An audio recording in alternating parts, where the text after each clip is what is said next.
कहानी है रामपुर गांव की, जहां के मर्द महिलाओं को हमेशा नीचा दिखाने की कोशिश में रहते। अरे अभी तक खाना नहीं आया, क्या मुझे एक और शादी करने की जरूरत है? नहीं जी नहीं, ऐसा मत करना, वरना मैं कहाँ जाऊंगी। खाना लेकर मैं अभी आई जी। गांव की पंचायत में भी फैसले हमेशा औरतों के खिलाफ ही रहते।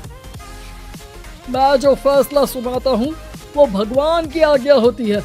इस लड़के ने अपने मन से शादी करके अच्छा नहीं किया। लड़के को घर भेज दो और इसकी शादी इसकी जाति की किसी लड़के से करवा दो, लेकिन ये लड़के, इसे तो गांव के बाहर निकाल दो। नहीं नहीं जमींदार साहब, ये क्या बोल रहे हैं? ऐसा नहीं हो सकता। मेरी बेटी मासूम है, इसे अच्छे बुरे की समझ नहीं है। अरे कहाँ जाएगी ये बेचारी? कहाँ जाएगी? इतनी चिंता है तो पूरे परिवार का गांव निकाला कर देते हैं।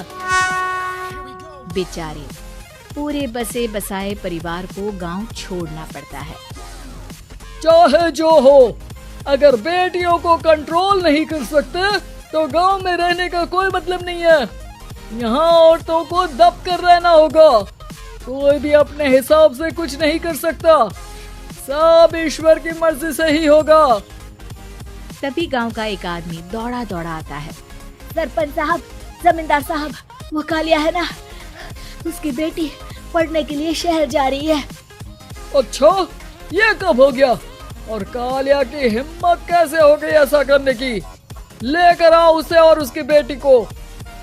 बस फिर क्या था, हाजिर हो जाते हैं कालिया और उसकी बेटी सरपंच के सामने। अरे कालिया, ये क्या सुनने में आ रहा है? बेटी को इंजीनियर बना रहा है तू? और ये बता, गांव में तो स्कूल नहीं है, फिर कहां से इतनी क्लास पास कर गई तेरी बेटी? राधा, जो कि कालिया की बेटी है, उसे लगता है कि सरपंच उसकी तारीफ कर रहे हैं। सरपंच जी, मैंने ऑनलाइन पढ़ाई की है, डिस्टेंस लर्निंग से। सभी में मैंने अच्छे नंबर पाए हैं, जिसे देखते हुए शहर की इंजीनियरिंग कॉलेज में मुझे स्कॉलरशिप मिली है। वाह जी वाह, क्या होती है ये?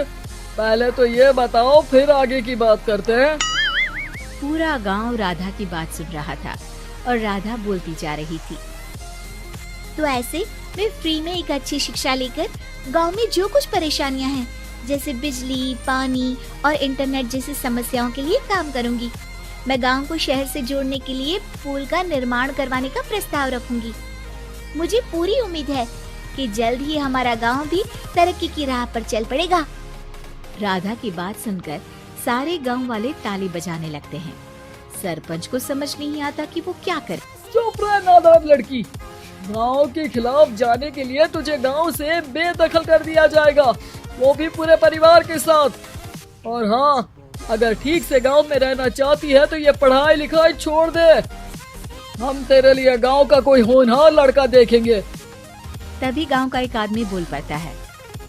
अरे नहीं नहीं सरपंच जी, राधा बिटिया जो बता रही है, अगर वैसा हो जाए तो हम लोगों को पैसा कमाने के लिए बाहर नहीं जाना पड़ेगा। हाँ जी, और ना ही कोसों दूर पानी के लिए भटकना पड़ेगा। हमारे बच्चे भी अच्छी पढ़ाई कर सकेंगे और आगे बढ़ेंगे, ना कि हमारी तरह खेती करते बैठेंगे। क्यों गांव वालों, राधा बिटिया का साथ देना चाहिए ना। सरपंच देखता है कि गांव राधा के साथ है तो वो चुप हो जाता है।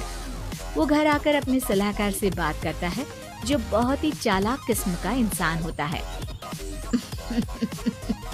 अरे सरपंच साहब, आपको बहुत ही होशियारी से काम लेना पड़ेगा। एक बार गांव तरक्की कर गया, यहाँ के बालक पढ़ लिए तो कोई ना पूछेगा आपको। और फिर